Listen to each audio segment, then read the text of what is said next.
ദുരൂഹ സാഹചര്യത്തിൽ ത്രിപുര പോലീസ് മേധാവി അനുരാഗ് ധങ്കറെ മരണപ്പെട്ട നിലയിൽ കണ്ടെത്തി. അഗർത്തലയിലാണ് സംഭവം നടക്കുന്നത്. 1994 ബാച്ചിലെ IPS ഉദ്യോഗസ്ഥനാണ് അനുരാഗ് ധങ്കർ. എങ്ങനെയാണ് ഇദ്ദേഹം മരണപ്പെട്ടത്? എത്തരത്തിലാണ് ഇദ്ദേഹത്തിന്റെ മരണത്തിൽ ഈ ഒരു ദുരൂഹതകൾ നിഴലിക്കുന്നത്? അതൊക്കെ ഒന്ന് പരിശോധിക്കാം. അഗർത്തലയിലെ അദ്ദേഹത്തിന്റെ പോലീസ് ആസ്ഥാനത്തിലുള്ള ഓഫീസിനുള്ളിലാണ് ഇദ്ദേഹത്തിനെ മരിച്ച നിലയിൽ കണ്ടെത്തുന്നത്. ഇദ്ദേഹം 2025 മെയ് 17 ത്രിപുരയുടെ പോലീസ് മേധാവിയായി DGP ആയിട്ട് അദ്ദേഹം ചുമതലയേൽക്കുന്നത്. ഒരു വർഷം പിന്നിടുമ്പോൾ എന്താണ് ആ ഒരു മരണകാരണം? അതും സർവീസ് തീരാനായിട്ട് അധികം സമയമൊന്നുമില്ല. അപ്പോൾ ഇത്തരത്തിലുള്ള ഒരു മരണത്തിലേക്ക് നയിക്കാനുള്ള കാരണം എന്തൊക്കെയാണ്? നിലവിൽ ഇതുവരെ ഇത് സംബന്ധിച്ച് വിവരങ്ങളൊന്നും തന്നെ പോലീസ് ആസ്ഥാനത്ത് നിന്നോ അല്ലെങ്കിൽ ത്രിപുര സർക്കാരിന്റെ ഭാഗത്തു നിന്നോ സംസ്ഥാനത്തു നിന്നോ ഔദ്യോഗികമായിട്ട് പുറത്തേക്കൊന്നും വിട്ടിട്ടില്ല. സംഭവം നടക്കുന്നത് അഗർത്തലയിലെ അഖൗറ റോഡിലുള്ള പോലീസ് ആസ്ഥാനത്തെ അദ്ദേഹത്തിന്റെ ഔദ്യോഗിക വസതിയിൽ അദ്ദേഹത്തിന്റെ ചേംബറിനോട് ചേർന്നുള്ള വാഷ്റൂമിൽ വെച്ചിട്ടാണ്. വാഷ്റൂമിൽ പോയിട്ട് ഏറെ നേരമായിട്ടും തിരികെ വരാതിരുന്ന ഇദ്ദേഹത്തിനെ തിരക്കി അവിടെയുള്ള ജീവനക്കാർ എത്തുമ്പോഴാണ് ഇദ്ദേഹത്തിനെ മരണപ്പെട്ട നിലയിൽ കണ്ടെത്തുന്നത്. ഇതിൽ പ്രധാനമായി പറയുന്ന ഒരു വിഷയം എന്ന് പറയുന്നത് സ്വന്തം റിവോൾവർ കൊണ്ട് തന്നെ അദ്ദേഹം മരണപ്പെട്ടതാണ്. അദ്ദേഹം സ്വന്തമായി തന്നെ ആത്മഹത്യ ചെയ്തതാണെന്നാണ് പ്രാഥമിക വിവരങ്ങളൊക്കെ പറയുന്നത്. പക്ഷെ ഇത് ഔദ്യോഗികമായിട്ട് ഈ വിവരങ്ങൾ പുറത്തേക്ക് വിട്ടിട്ടുമില്ല. അവശ നിലയിൽ കണ്ടെത്തിയ ഇദ്ദേഹത്തിനെ അഗർത്തലയിലെ മെഡിക്കൽ കോളേജിലേക്ക് എത്തിക്കുകയും അവിടെ വെച്ചിട്ടാണ് മരണം സ്ഥിരീകരിക്കുന്നത്. അതിനുശേഷം ആണ് ഇത്തരത്തിലുള്ള ഒരു സംശയം ഉടലെടുക്കുന്നത്. ആരാണ് ഈ അനുരാഗ് ധങ്കർ? ഇദ്ദേഹത്തിനെ 2025 മെയ് 17 ത്രിപുരയുടെ സംസ്ഥാന പോലീസ് മേധാവിയായിട്ട് ചുമതല ഏൽപ്പിക്കുന്നത് വെറുതെയൊന്നുമല്ല. സംസ്ഥാനത്തിന്റെ കൃത്യമായ നിർദ്ദേശപ്രകാരമായിരുന്നു ഗവർണർ അന്ന് ഇദ്ദേഹത്തിനെ ഈ ഒരു ചുമതല ഏൽപ്പിക്കുന്നത്. അന്ന് പറഞ്ഞിട്ടുള്ള കുറച്ച് വിഷയങ്ങളുണ്ട്. സംസ്ഥാനത്തുടനീളം നിയമപാലനം ശക്തിപ്പെടുത്താനും കാര്യക്ഷമമായ പോലീസിംഗ് ഉറപ്പുവരുത്തുന്നതിനുമുള്ള സംസ്ഥാന സർക്കാരിന്റെ ശ്രമങ്ങളുടെ ഭാഗമായിട്ടായിരുന്നു ഇദ്ദേഹത്തിന്റെ നിയമനം അന്ന് നടത്തിയിട്ടുണ്ടായിരുന്നത്. അതുപോലെ തന്നെ സംസ്ഥാന സർക്കാരിന്റെ ശുപാർശകളുടെ അടിസ്ഥാനത്തിലും കൂടിയാണ് ഗവർണർ അന്ന് ഇദ്ദേഹത്തിനെ ഈ ഒരു ചുമതല ഏൽപ്പിക്കുന്നത്. അപ്പോൾ ത്രിപുരയുടെ മുഴുവൻ ആ ഒരു കാര്യക്ഷമമായ പ്രവർത്തനത്തിന് വേണ്ടി സംസ്ഥാന സർക്കാർ തന്നെ തിരഞ്ഞെടുത്ത് കൊണ്ടുവന്നിട്ടുണ്ടായിരുന്ന പോലീസ് ഉദ്യോഗസ്ഥനാണ് അനുരാഗ് ധങ്കർ എന്ന് പറയുന്നത്. അദ്ദേഹമാണ് തന്റെ സർവീസ് തീരാൻ അധികം നാളുകളൊന്നുമില്ല, അല്ലെങ്കിൽ DGP ഇത്രയധികം അത്ര ഒരു സ്ഥാനത്തിരിക്കുന്ന ഒരു മനുഷ്യൻ എന്തുകൊണ്ടായിരിക്കാം അദ്ദേഹം ആത്മഹത്യ ചെയ്യുന്നത്? ഇനി വർക്ക് അതിന്റെ ഔദ്യോഗികപരമായിട്ടുള്ള സ്ട്രെസ് കൊണ്ടാണോ, അല്ലെങ്കിൽ അത്തരം സമ്മർദ്ദങ്ങൾ കൊണ്ടാണോ, ഇനി വ്യക്തിപരമായിട്ടുള്ള പ്രശ്നങ്ങൾ കൊണ്ടാണോ? ഇങ്ങനെ യാതൊരുവിധ വിവരങ്ങളും പുറത്തേക്ക് വന്നിട്ടില്ല. ഈ ഒരു റിട്ടയർമെന്റിന്റെ അവസാന നിമിഷം ഇദ്ദേഹം എന്തിനായിരിക്കും മരിച്ചിട്ടുണ്ടായിരുന്നത് എന്നുള്ളത്. അതുപോലെ തന്നെ 2025 ഇദ്ദേഹം ഈ ഒരു മെയ് 17 ചുമതല ഏറ്റതിന് ശേഷം ജൂണിൽ ഇദ്ദേഹം തന്നെ ഒരു റിപ്പോർട്ട് പുറത്തേക്ക് വിട്ടിട്ടുണ്ടായിരുന്നു.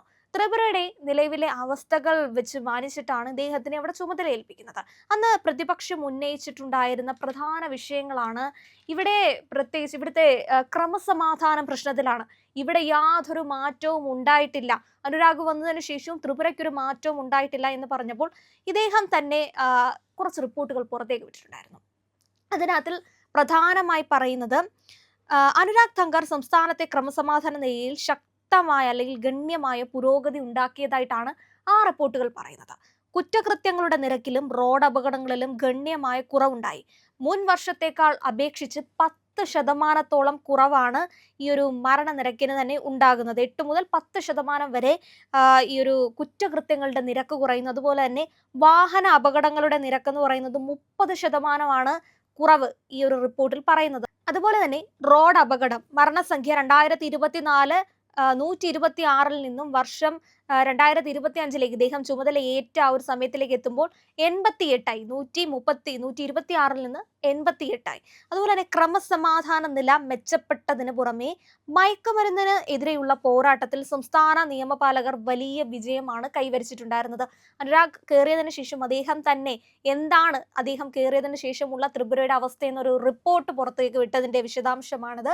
ഈ വർഷം നിരോധിത സാധനം പിടിച്ചെടുക്കുന്നതിൽ 10% വർധനവുണ്ടായി. പിടിച്ചെടുത്ത സാധനങ്ങളുടെ മൂല്യം കഴിഞ്ഞ വർഷത്തെ 18 കോടി രൂപയിൽ നിന്ന് ഈ വർഷത്തെ 20.20 കോടി രൂപയായി ഉയർന്നു.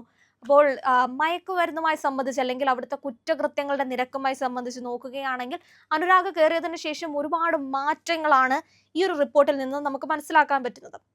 ഇത്രയധികം കാര്യക്ഷമമായി അവിടെ പ്രവർത്തിച്ചിരുന്ന ഒരു പോലീസ് ഉദ്യോഗസ്ഥൻ, പോലീസ് മേധാവി, സംസ്ഥാന സർക്കാർ തന്നെ തിരഞ്ഞെടുത്ത് ത്രിപുരയുടെ സംസ്ഥാന പോലീസ് മേധാവിയാക്കിയിട്ടുള്ള അനുരാഗ് ഈ ഒരു ഘട്ടത്തിൽ എന്തിനായിരിക്കും തന്റെ ജീവൻ വെടിയാനുള്ള ഒരു സാഹചര്യത്തിലേക്ക് എത്തിയിട്ടുണ്ടായിരിക്കുന്നത്? ഇതില് മറ്റൊരു സംശയം എന്ന് പറയുന്നത്, ഇദ്ദേഹത്തിന്റെ സ്വന്തം റിവോൾവർ കൊണ്ട് തന്നെ അദ്ദേഹം സ്വയം തന്റെ ജീവൻ ഒടുക്കിയതാണെന്ന് പറയുന്നത് പോലെ, ഇത് സ്വയം ജീവൻ ഒടുക്കിയതാണോ അതോ ഇദ്ദേഹം വെടിയേറ്റതാണോ?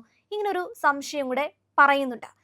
അതിന്റെ മറ്റൊരു വിഷയം എന്ന് പറയുന്നത്, ഇദ്ദേഹം വന്നതിന് ശേഷം ത്രിപുരയിലുണ്ടായ ഈ മാറ്റങ്ങൾ പരിശോധിക്കുമ്പോൾ തന്നെ, അല്ലെങ്കിൽ പ്രതിപക്ഷം ഉന്നയിക്കുകയാണ് അവിടെ യാതൊരുവിധ കാര്യക്ഷമമായിട്ടുള്ള പ്രവർത്തനങ്ങൾ നടക്കുന്നില്ല എന്ന്. അതേസമയം തന്നെ DGP ആയിട്ടുള്ള അനുരാഗ് ധങ്കർ ഇങ്ങനെ ഒരു റിപ്പോർട്ട് പുറത്തേക്ക് വിടുന്നു. അതിനുശേഷം ഒരു വർഷം അങ്ങോട്ട് തികഞ്ഞതിന് ശേഷം ഇദ്ദേഹത്തിന്റെ സർവീസ് ഒക്കെ തീരുന്നതിന് മുമ്പ് ഇങ്ങനെ അസ്വാഭാവികമായി ഇദ്ദേഹത്തിന് മരണപ്പെട്ട നിലയിൽ കണ്ടെത്തുകയും ചെയ്യുന്നു. ഇതിനകത്തിൽ ലഭ്യമായ റിപ്പോർട്ടുകൾ അനുസരിച്ച് സ്വയം വെടിവെച്ചതെന്നാണ് പ്രാഥമികമായിട്ട് അവർ പറയുന്നത്. ചില ആദ്യകാല റിപ്പോർട്ടുകളിൽ ഹാങ്ങിങ് സാധ്യതയും പരാമർശിക്കപ്പെടുന്നുണ്ട്. ഇനി ഗൺ ഷോട്ട് ആണോ, ഇദ്ദേഹം സ്വയം വെടിവെച്ചതാണോ അതോ മറ്റാരെങ്കിലും വെടിവെച്ചതാണോ എന്നുള്ളതിൻ്റെയും ഒരു സാഹചര്യമുണ്ട്. ഇദ്ദേഹത്തിന്റെ ഔദ്യോഗിക പശ്ചാത്തലം നമുക്കൊന്ന് പരിശോധിച്ച് നോക്കുകയാണെങ്കിൽ 2025 ഇദ്ദേഹം ത്രിപുരയിലേക്ക് എത്തുന്നത്. അതിനു മുൻപ് ഇദ്ദേഹം CBIയിൽ പ്രവർത്തിച്ചിട്ടുണ്ടായിരുന്നു. UN മിഷനുകൾ, ഇന്റലിജൻസ് DG തുടങ്ങിയ പദവികൾ വഹിച്ചിട്ടുണ്ടായിരുന്നു. പോലീസ് സേനയിലെ മികച്ച ഉദ്യോഗസ്ഥനായി അറിയപ്പെട്ട അദ്ദേഹത്തിന്റെ മരണം സേനയിലും ഭരണത്തിലും തന്നെ വലിയ ഞെട്ടലുകൾ ഉണ്ടാക്കി. കാരണം അദ്ദേഹത്തിന്റെ ആ ഒരു പ്രവൃത്തി മേഖല എടുത്തു നോക്കുകയാണെങ്കിൽ ഒരുപാട് സംഭാവനകൾ ഉണ്ടായി. ആ ഒരു സംഭാവനകളുടെ അടിസ്ഥാനത്തിൽ തന്നെയാണ് ത്രിപുരയിലേക്ക് അദ്ദേഹത്തിനെ നിയമിക്കുന്നത്. ഇദ്ദേഹത്തിന്റെ മരണവുമായി ബന്ധപ്പെട്ട് ത്രിപുരയിലെ പ്രതിപക്ഷ നേതാവ് ജിതേന്ദ്ര ചൗധരി ഉൾപ്പെടുന്ന ചിലർ അന്വേഷണം ആവശ്യപ്പെട്ടിട്ടുണ്ട്. അതുപോലെ തന്നെ മറ്റൊരു സംഭവം ഇവിടെ നടന്നിട്ടുണ്ട്. മുൻ മുഖ്യമന്ത്രിയായിട്ടുള്ള മാണിക് സർക്കാർ ആദരാഞ്ജലികൾ അർപ്പിക്കാൻ ശ്രമിച്ചപ്പോൾ തടസ്സം നേരിട്ടതായിട്ടും പറയുന്നുണ്ട്. ഇദ്ദേഹം ഈ ഒരു റിപ്പോർട്ടുകൾ പുറത്തേക്ക് വിട്ടപ്പോൾ, താൻ അധികാരമേറ്റതിനു ശേഷം ത്രിപുരയിൽ ഉണ്ടായ മാറ്റങ്ങളെ പറ്റി പറഞ്ഞ ആ ഒരു റിപ്പോർട്ടുകൾ പുറത്തേക്ക് വിട്ടപ്പോൾ മറ്റു ചില ആക്ഷേപങ്ങളും കൂടെ മുന്നോട്ട് വന്നിട്ടുണ്ടായിരുന്നു. സംസ്ഥാനത്തെ ക്രമസമാധാന നില തകരുകയാണെന്ന് ത്രിപുര പ്രദേശ് കോൺഗ്രസ് കമ്മിറ്റി അധ്യക്ഷൻ ആശിഷ് കുമാർ സാഹ ആരോപിച്ചതിന് പിന്നാലെയായിരുന്നു ഇദ്ദേഹം ഈ ഒരു പ്രസ്താവന ഇറക്കിയിട്ടുള്ളത്. ഈ കൃത്യമായിട്ടുള്ള റിപ്പോർട്ടുകൾ പുറത്തേക്ക് വിടുന്നത്. ഇദ്ദേഹം പുറത്തേക്ക് വിട്ടിട്ടുള്ള ആ ഒരു റിപ്പോർട്ടുകളാണെങ്കിലും കണക്കുകൾ സൂചിപ്പിക്കുന്നത് ഇവിടെ അധികം, അല്ലെങ്കിൽ മുൻകാലങ്ങളിൽ അദ്ദേഹം ചുമതലയേൽക്കുന്നതിന് മുൻപ് നിൽക്കുന്ന രീതിയിൽ അത്തരം ഒരു പ്രശ്നങ്ങളൊന്നും നിലനിൽക്കുന്നില്ല.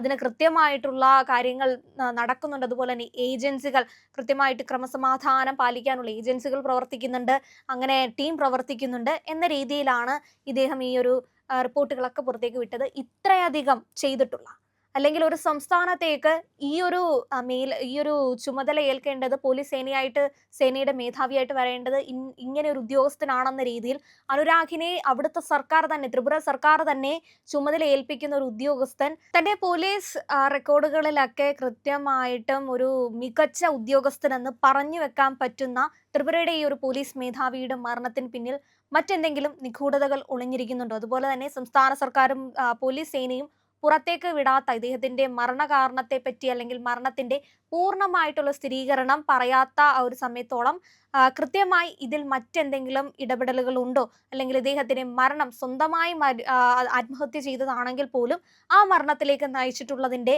പ്രധാന കാരണങ്ങൾ എന്തൊക്കെയാണ്? ഇനി ആരെങ്കിലും ഇദ്ദേഹത്തിനെ അപായപ്പെടുത്തിയതാണെങ്കിൽ ഇതിന്റെ പിന്നിൽ ആരൊക്കെയാണ്? ഇങ്ങനെ ഒരുപാട് ചോദ്യങ്ങൾക്കാണ് ഇനിയും ഉത്തരം കിട്ടാതെ കിടക്കുന്നത്. എന്തായാലും കാത്തിരിക്കാം, എന്തായിരിക്കാം ഇദ്ദേഹത്തിനെ മരണത്തിലേക്ക് നയിച്ചിട്ടുണ്ടായിരിക്കുന്ന ആ ഒരു കാരണമെന്ന്. പ്രിയമുള്ളവരെ, മറ്റു മാധ്യമങ്ങൾ പറയാത്ത ഏറ്റവും പുതിയ വാർത്തകളും വിശകലനങ്ങളുമായിട്ടാണ് ഇന്ത്യ ലൈവ് നിങ്ങളുടെ മുന്നിലേക്ക് വരുന്നത്. നമ്മുടെ ചാനൽ കാണണം, ഒരുപാട് പേരെ കാണിക്കണം, അവരോടൊക്കെ ചാനലിൻ്റെ വരിക്കാരാവാൻ പറയണം, സബ്സ്ക്രൈബ് ചെയ്യണം. ചെയ്യാത്ത ആളുകൾ ഉറപ്പായിട്ടും ചെയ്യണേ.